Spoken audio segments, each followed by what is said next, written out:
Part 3. The warrior state. Entering flow. Listen to me carefully, warrior. What I am about to describe is not a trick. It is not a shortcut. It is not something you stumble into by accident. It is something you earn. You have spent weeks, maybe months, learning to obey the beat. You have dragged yourself off the couch on the mornings you didn't want to move. You've stood in the dark, lacing up boots that felt heavier than iron and gone anyway. You have told your body what to do even when your body screamed back at you. You've controlled your breath when panic rose in your chest.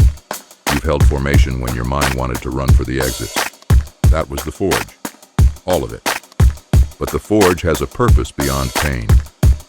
The fire shapes the metal so that the metal becomes something harder, sharper, and more capable than it was before.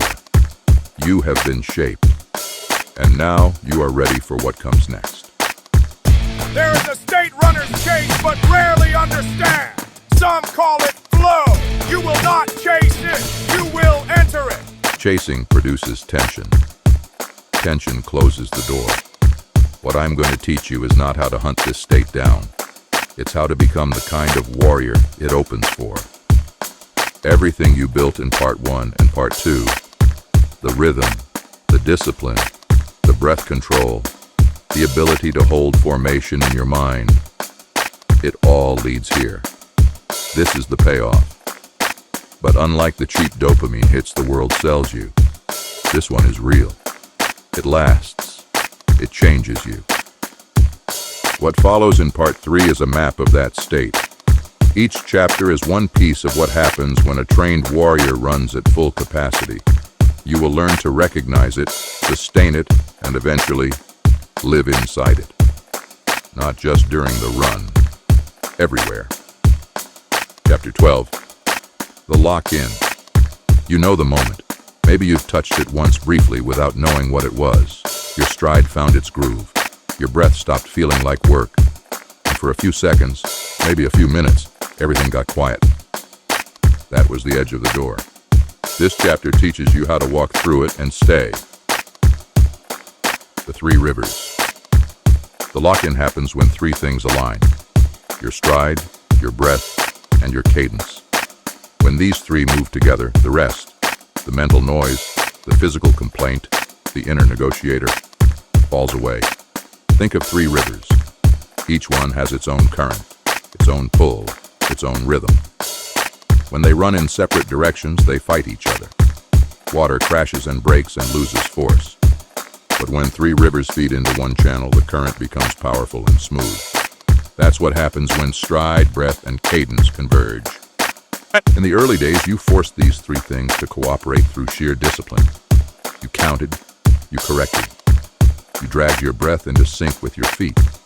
It felt mechanical, even awkward, like a soldier learning a drill for the first time. Everything deliberate, nothing natural yet. But something changes after repetition. The drill becomes automatic. And when the drill becomes automatic, the mind is freed. You're not chasing rhythm anymore. You're inside it. What lock-in looks like? Here is what you'll notice when the lock-in happens. Your foot strike feels lighter. Not because you're running slower, because your body is no longer fighting itself. Every ounce of effort goes forward. Nothing leaks sideways into tension, into grip, into bracing. Your arms stop demanding attention. They move. They've always moved. But now they move without instruction. They've received their orders and they carry them out while the commander focuses elsewhere. Your breathing becomes something you observe rather than manage. It's still there. It's still working. But it no longer takes up space in your awareness. It runs in the background, like the engine of a ship you've stopped listening for. And the voice, that constant narrating, complaining, negotiating internal voice, gets softer. Not gone yet, but quieter. Like a crowd settling before a ceremony begins. This is the lock-in. The machinery of movement clicks into alignment. And from that alignment, something larger becomes possible. How to get there and stay. You do not force the lock-in. Forcing it is like trying to fall asleep by staring at the ceiling and commanding it. The effort itself is the obstacle. What you do instead is prepare the conditions. You set the table, and then you trust the process you've already built. Here is your sequence. Start with cadence. Lock your foot strike to the beat.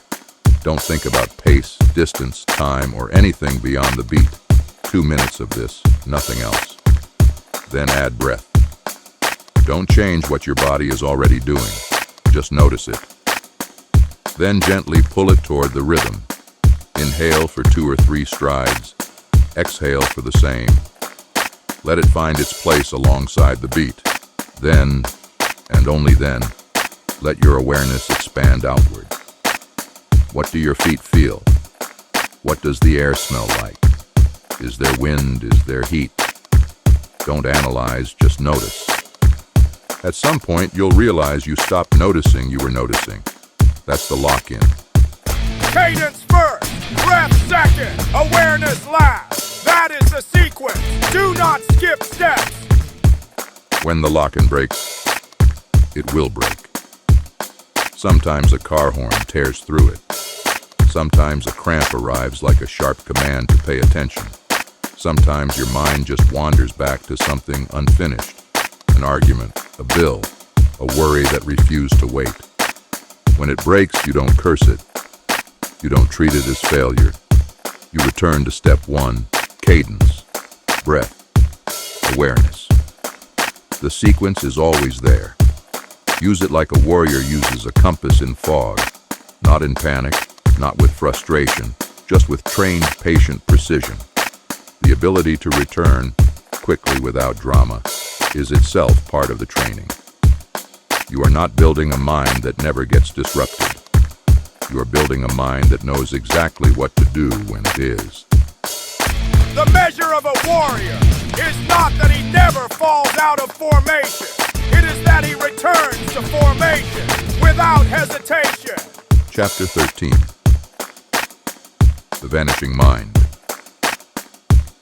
There are 2 kinds of silence. The first kind is the silence of absence, the silence of an empty room, or a held breath, or the pause before something happens. That silence has tension in it. It is waiting. The second kind is the silence of completion, the silence after a storm has passed, or after a long march has ended, or after a battle has been won and the smoke has cleared. That silence has weight in it. It is settled. The vanishing mind is the second kind of silence. It is not empty. It is full of movement, of sensation, of the present moment in complete, unhurried detail. But the noise is gone. The commentary is gone. The endless loop of self-narration has stepped down from its post. And in its absence, something extraordinary happens. You stop living in your head, and you start living in your body. What you are running from, without knowing it. Most people run with headphones at full volume for a reason, and that reason isn't the music. It's the quiet. The quiet is where the mind turns on itself. It is where the anxiety loops replay, where the regrets line up in formation and march past you one by one, where the fear of failure, the weight of expectation, and the shame of past mistakes decide to hold their daily meeting. People are not afraid of running.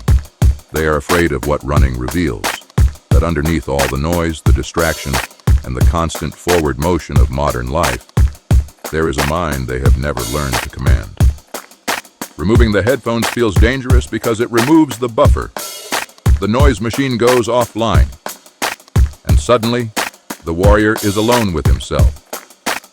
But here is what the untrained mind doesn't understand. It is not the silence that creates the chaos. The chaos was always there. The silence just makes it audible. You cannot command what you cannot hear. You cannot discipline what you cannot see. The noise inside your head is not the enemy. It is information about where the work needs to happen. There is no voice, only motion. The science of shutting up. Here is what the researchers have found. Stripped of the soft language, they tend to wrap it in. When you sustain rhythmic, repetitive physical movement, and when you pair it with focused, present-moment awareness, the part of your brain responsible for self-referential thinking gradually goes quiet. Neuroscientists call it the default mode network. You can call it the committee in your skull that never shuts up. That committee, the one running projections about the future, replaying footage from the past, and generating commentary on everything you do in the present, is not a sign of intelligence. It is often the primary source of anxiety, rumination, and mental fatigue. It does not go quiet on its own. It goes quiet when you give the brain something better to do. Something immediate, something physical, something rhythmic. Running in cadence, with your attention anchored to foot strike, breath, and beat, is not just physical training. It is a systematic method for training the committee to stand down. The Vikings had a version of this understanding. A warrior preparing for battle did not spend the night before in frantic thought. He performed ritual, repetitive, physical, rhythmic ritual, the sharpening of blades, the memorization of battle songs, the rowing of oars in coordinated silence. These were not superstitions. They were methods for quieting the mind before it had to perform under maximum pressure. You are practicing the same thing. Awareness without commentary. When the internal dialogue fades, something remarkable takes its place. Not blankness, but pure, uncommented awareness. You hear your foot strike against the pavement and you notice the sound without naming it. You feel the morning air move across your forearms and you receive that sensation without evaluating it. You see the road ahead and it registers as information, ground, incline, distance, without triggering a monologue about whether you're going to make it. This is not emptiness. This is presence. And presence is the rarest and most powerful mental state a human being can occupy. In this state, your body sends information and your mind receives it, clean, unfiltered, and without distortion. When something needs attention, a change in your gait, a shift in your breathing pattern, the signal reaches you clearly and you respond without drama. No negotiation, no panic. Just accurate assessment and precise adjustment. This is the mind that thrives under pressure. Not the mind full of noise, but this mind, the one that shows up when the noise finally goes quiet. The warrior who controls his mind controls the battlefield. Silence is not weakness. Silence is command. When your life comes along for the run, here is something no one tells you about removing the noise. Sometimes, when the internal dialogue quiets, something useful surfaces. Not panic, not regret. Something clear. A solution to a problem that has been buried under the constant churn of anxious thinking. A decision that has been waiting for a moment of silence to announce itself. A feeling you've been outrunning, literally, that once allowed to surface turns out to be manageable, human, even useful. The running books talk about this too. The pattern is consistent across everyone who has learned to run this way. The quiet doesn't bring the monster they were afraid of. It brings clarity. Because the mind, when properly trained and properly quieted, is not your adversary. It is your most powerful weapon. You have just been leaving it untrained, loud, reactive, and burning energy on chaos your entire life. Running is where you start to change that. Chapter 14. Time breaks.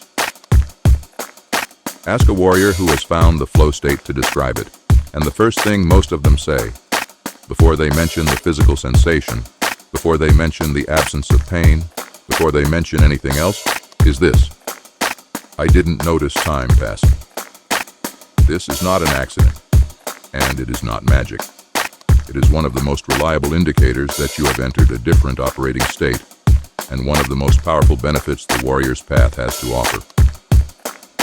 The tyranny of the clock. In ordinary running, the kind most people do when they're grimly pushing through a workout they hate, the clock is a tyrant.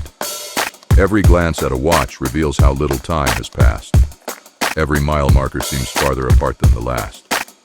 The distance between you and the finish, feels not like geography, but like punishment. This is not weakness. This is what happens when a mind is at war with itself, when effort is measured in suffering rather than engagement, when the body is moving but the mind is already somewhere else, calculating, dreading, waiting for it to be over. The untrained warrior fights time the entire way. The trained warrior doesn't notice it leaving. Distance feels short, effort becomes secondary. What happens to time in the flow state? When stride, breath, and cadence converge, when the lock-in is complete and the vanishing mind has set in, your brain's processing of time shifts dramatically. Neuroscience has a partial explanation. The brain's timekeeping is tied, in part, to attention and self-referential thought. When attention is fully absorbed in a present-moment physical activity, the machinery that tracks the passage of time in relation to yourself. How long have I been doing this? How long until I'm done? Gets reassigned. It's not needed. The present is complete. The future hasn't arrived. The past is irrelevant. What remains is movement. And movement, when it becomes its own complete world, doesn't have a clock. You've experienced a version of this before. The 2-hour conversation that felt like 20 minutes. The film that absorbed you so completely you forgot you were sitting in a theater. The game, the project, the building of something with your hands. When you looked up, far more time had passed than you realized. That is the signature of deep absorption. It happens when a human being is fully, completely engaged with what is in front of them. And running, properly trained, properly practiced, produces it as reliably as anything else. Distance and effort perception. Here is the tactical advantage this gives you. When time distorts, distance perception changes with it. The mile that once felt endless becomes something you move through without measuring. The hill that once looked like an obstacle becomes something your legs handle while your attention remains inside the rhythm. This is not delusion. You're not pretending the distance isn't there. You have simply stopped making the distance the center of your awareness. And when distance is no longer the center of awareness, it loses its power to intimidate. The same is true of effort. Not that you stop working, you may be working harder than ever. But the emotional weight of the effort, the suffering that comes from watching yourself suffer, disappears. The effort becomes information rather than experience. Your legs are tired, your lungs are at capacity. You note these facts the way a captain notes the weather, neutrally, precisely, and without drama. You adjust, you continue, you run. The gift you didn't know you were building toward. I want you to understand something. This, right here, is what the long months of discipline, of boring repetition, of dragging yourself out when you didn't want to. This is what you were building toward. Not a number on a scale, not a finishing time on a race bib, not a before and after photograph. This, the ability to enter a state where time bends, effort stops feeling like suffering, and the present moment becomes the entire world. And once you know you can get here, the training changes. Because now you know what you're training toward. Not just fitness, not just discipline, a state of being. The warrior who masters time never wastes it, and on the road, he lives outside it entirely. Practical notes on sustaining it. A few things break the time distortion faster than anything else. Checking your watch, thinking about how much distance you have left, doing the math on your pace mid-run. These are not crimes.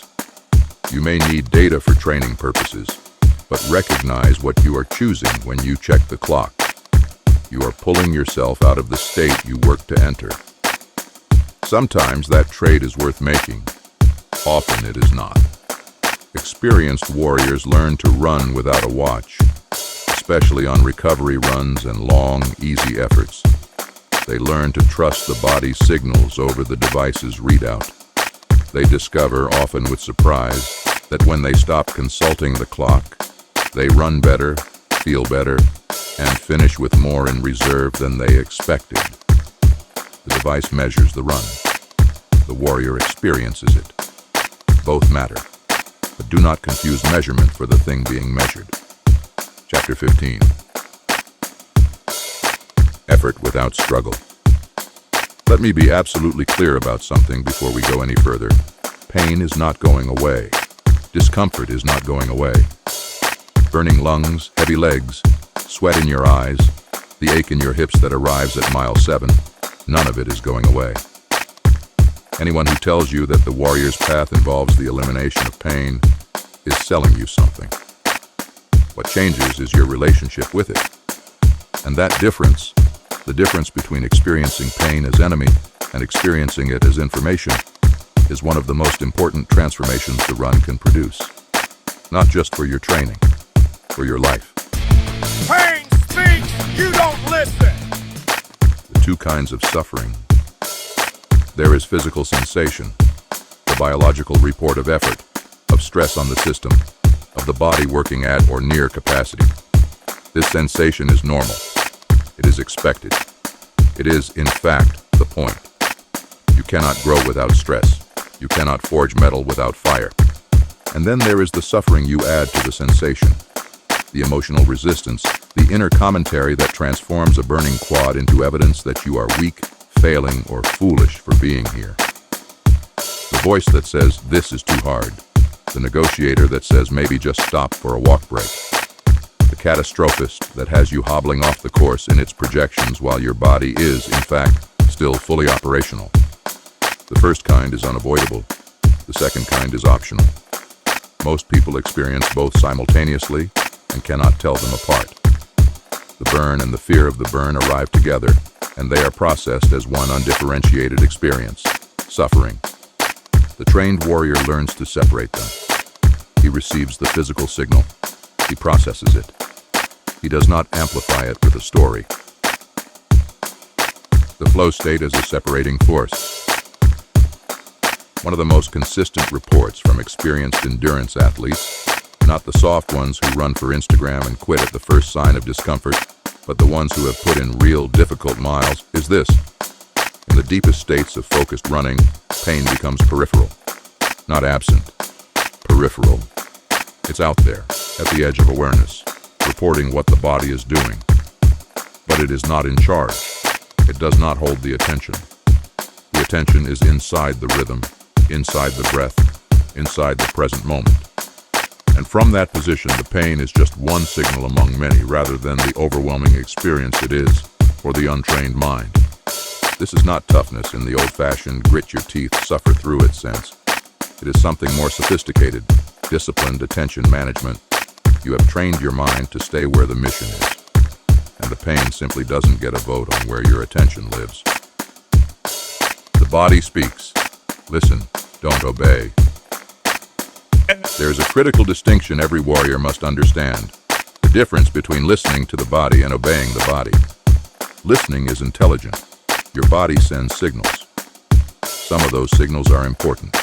Sharp pain indicating injury, dizziness indicating heat distress, joint pain that is not exertion, but damage. A trained warrior hears these and responds appropriately.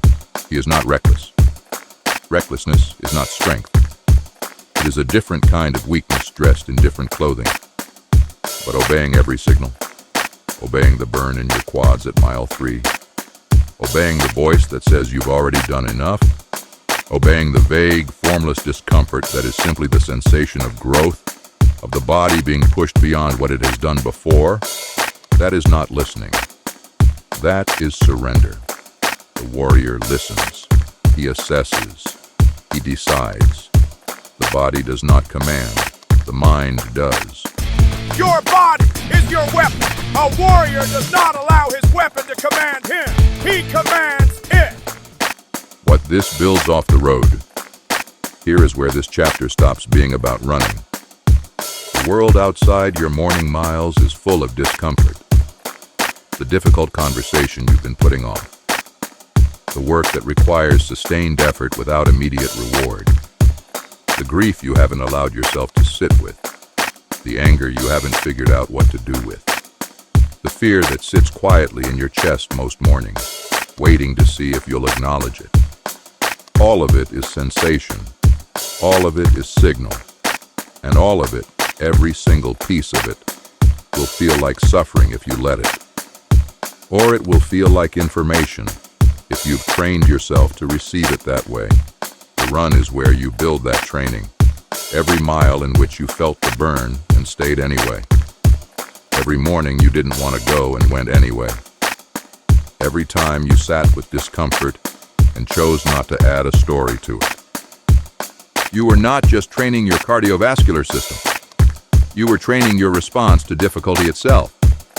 That training transferred, fully, directly, and powerfully, to every hard thing in your life. Chapter 16. The rhythm is yours. When you first started, you needed the beat to carry you. The cadence was the commander, and you were the recruit, obeying, adjusting, working to keep pace with something external. That was right. That was how it was supposed to go. But something has shifted. If you've done the work, if you've run the miles, held the formation, returned to the beat again and again, then the cadence is no longer external. It has migrated inward. It lives in your stride now, in your breath, in the pattern your body has developed through weeks and months of repetition. The music, the metronome, the app, these are still useful. They are tools, but you are no longer dependent on them. When the battery dies, when the earpiece falls out, when you run in a place with no signal, you still have the rhythm. Because now the rhythm is you. The beat doesn't carry you, it answers to you. The internalization of cadence. This is how mastery works in any discipline. The guitarist who once had to look at his fingers now plays by feel. The patterns so deeply practiced they operate below conscious thought. The surgeon whose hands once had to be carefully guided now works with precision that feels, from the outside, almost automatic. The same process occurs in running. The cadence that once required conscious attention gradually sinks into the body's operating system. The body knows the rhythm. And once the body knows it, the mind is freed from the task of maintaining it. This is the moment the music becomes optional, not useless. A carefully selected tempo can still deepen the state, maintain the energy, and serve as an anchor point when the mind starts to drift. But the relationship has changed. You are no longer following the music. You are using it, the way a craftsman uses a tool, deliberately, selectively, with understanding of what it does and when it serves. Running without the armor. At some point, I want you to run without any music. Not as a punishment, as a test. Take the earpieces out. Leave the phone in the car. Go with nothing but your feet, your breath, your rhythm, and the world around you. Notice what happens. Specifically, notice when the silence feels like threat and when it starts to feel like freedom. Most warriors reach a point, somewhere in these unassisted miles, when the world begins to come into focus in a way it never does when they're buffered by audio. The sound of their own foot strike, the specific quality of the morning air, the way their breathing sounds when they're working hard versus when they've found their pace. These are not small details. This is information. Rich, precise, real-time feedback from a body and a world that are always communicating, but that most people never hear because they've filled every available moment with noise. Strip it away. Listen. See what you find. Go out without armor sometime, warrior. You may discover you don't need it. Control shifts inward. As the rhythm internalizes, something else shifts too. The locus of control, where you feel your authority over the run originates, moves from outside yourself to inside yourself. At the start, the control came from external structure. The training plan, the music, the beat. You obeyed these things because you didn't yet trust what was inside you. Now you begin to understand that what's inside you has been built. It is reliable. It does not require constant external management. You know your rhythm. You know your pace. You know your limits. And more importantly, you know where your limits used to be and how far past them you now regularly operate. This inward shift is the difference between a recruit and a soldier, between someone who needs to be led and someone who can lead. You are becoming someone who can lead. At minimum, you are becoming someone who can lead yourself. That, in the end, is the only leadership that matters. Chapter 17. Controlled elevation. You've heard of the runner's high. Every non-runner has a vague idea of it, some kind of euphoric experience that serious runners describe, and that skeptics have trouble believing. A natural chemical reward at the end of a hard workout. What most people don't know is this. The runner's high is not a reward for suffering through a run you hated. It is not a prize handed out for mileage or effort alone. It is the product of specific neurological conditions. Conditions you now know how to create. And it does not have to be accidental.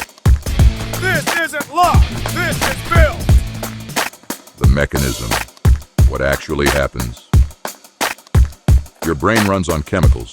You already know this, even if you've never thought about it in these terms. Anxiety is a chemistry problem. Depression is a chemistry problem. The feeling of dread on a Monday morning and the feeling of rightness when something clicks into place. Both chemistry. Running, done the way I've taught you, produces a specific and reliable chemical response. Not after the run, during it. When your movement locks into rhythm and your breathing falls into sync, your brain begins releasing endorphins, pain-dampening compounds that create a feeling of physical ease even under significant effort. Simultaneously, your body releases endocannabinoids, compounds structurally similar to the active ingredient in cannabis, which produce feelings of calm, of openness, of mild euphoria, without the cognitive fog. These are not fringe benefits. These are the primary mechanism. The reason that running, done right, feels like something more than exercise. And the key that unlocks this mechanism, consistently, is not speed, not distance, not the intensity of effort. It's the rhythm, the sustained cadence-based movement that your brain has learned to associate with reward. From accidental to reliable. Before you trained this way, the runner's high was random. It came when it wanted, stayed as long as it chose, and left without notice.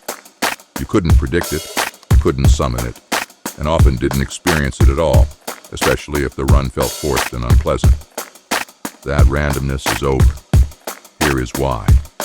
The dopamine loop you began building in part 1, the subtle reward your brain began associating with rhythmic movement, has been reinforced by weeks and months of repetition. Your brain now expects the reward when the conditions appear. The cadence begins, and the brain starts preparing for the state that follows, the way Pavlov's dog began preparing for food at the sound of a bell. But you're not a dog. You are a warrior who has deliberately and consciously built this association through discipline. And the result is that entry into the flow state, into the elevated chemical state that accompanies it, now comes earlier, more reliably, and stays longer. You have, in the most literal neurological sense, rewired yourself. The full realization, let me lay out the complete chain because I want you to see it fully. You establish cadence. Your brain detects the familiar rhythm and begins downshifting into a lower resistance mode. Your breath follows. Your body stops fighting itself. Your internal dialogue fades. Physical awareness sharpens. The flow state deepens. The chemical state that accompanies it, endorphins, endocannabinoids, elevated dopamine, arrives and sustains. That is the chain. Rhythm produces predictability. Predictability produces reward. Reward produces sustained effort. Sustained effort deepens flow. And flow produces the elevated state you now enter with intention, not luck. You are not waiting for the run to give you something. You are creating the conditions. That is the warrior's way. Why this matters for mental health. Here is the thing that the research has established clearly, and that I want to state without decoration.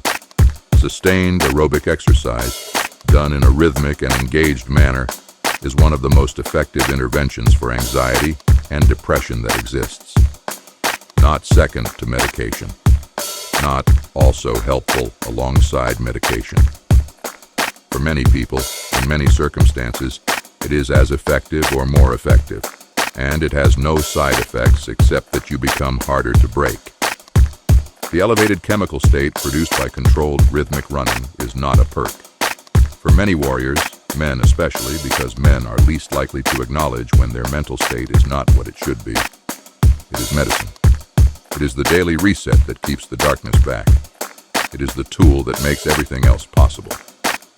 I'm not going to dress this up in clinical language. I'm going to tell you directly. If you are struggling with anxiety, with depression, with the specific kind of heavy gray weight that can descend on a man who feels like he's supposed to be fine and isn't, this is a weapon available to you right now, today, at no cost. Use it. Chapter 18. You come back for this. I want you to think back to the morning this all started. Not your first run, before that. The morning before your first run, when you were still the person who didn't run. What got you out the door? For most warriors, the answer is some version of the same thing. I wanted to lose weight. I wanted to get in shape. I wanted to prove something to myself. I wanted to stop feeling the way I was feeling. These are not bad reasons. They are honest ones. They got you out of bed and into the work. They served their purpose. But here is what I want you to notice. If those were the only reasons, and if the results came slowly, as results always do, you would have quit, as most people do. The motivation runs out before the body changes enough to feel meaningful. And so the promise of a different body or a different number on a scale is not, by itself, enough to sustain a practice. What sustains you now is something else entirely. You came for fitness. You stayed for this. The shift from motivation to experience. Motivation is a fuel, and like all fuel, it runs out. It requires constant replenishment, from new goals, new competitions, new threats or promises. It is exhausting to maintain, and it is unreliable. Motivation is high when things feel exciting and nearly absent when they don't. But experience is different. Experience is a record. It is something your body and your brain hold in memory. I have been in that state before. I know what it feels like, and I know how to get back there. That memory is a different kind of engine. It doesn't require a new goal to run on. It doesn't need to be stoked. It simply sits there, accurate, quiet, and reliable, reminding you of what awaits you on the other side of the alarm clock. This is why long-term runners run. Not discipline, though. Discipline keeps the habit alive. Not motivation, though it helped once.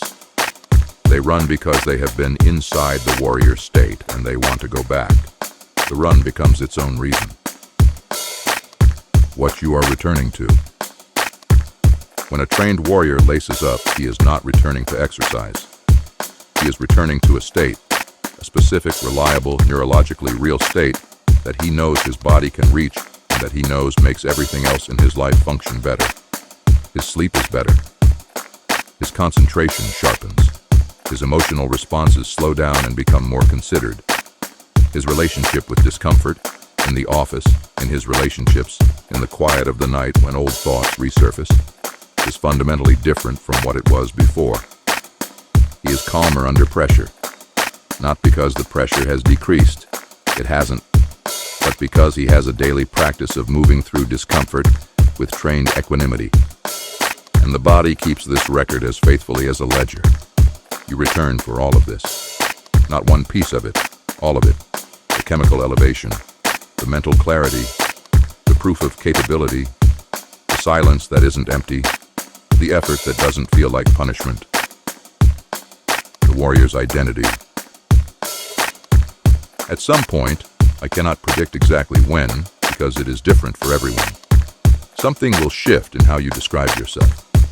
You will stop saying, I'm trying to run, and start saying, I run. The present tense. The simple declarative. Not an aspiration, not a project, not a thing you're working on. An identity. And here is what identity does that motivation and discipline alone cannot do. It removes negotiation. When you are a person who runs, waking up and going is not a decision that requires weighing. It is simply what that person does.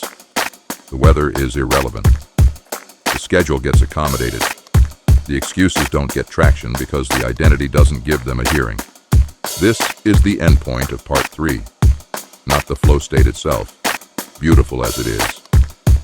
The endpoint is the person who emerges from the practice of entering that state again and again across weeks and months and years.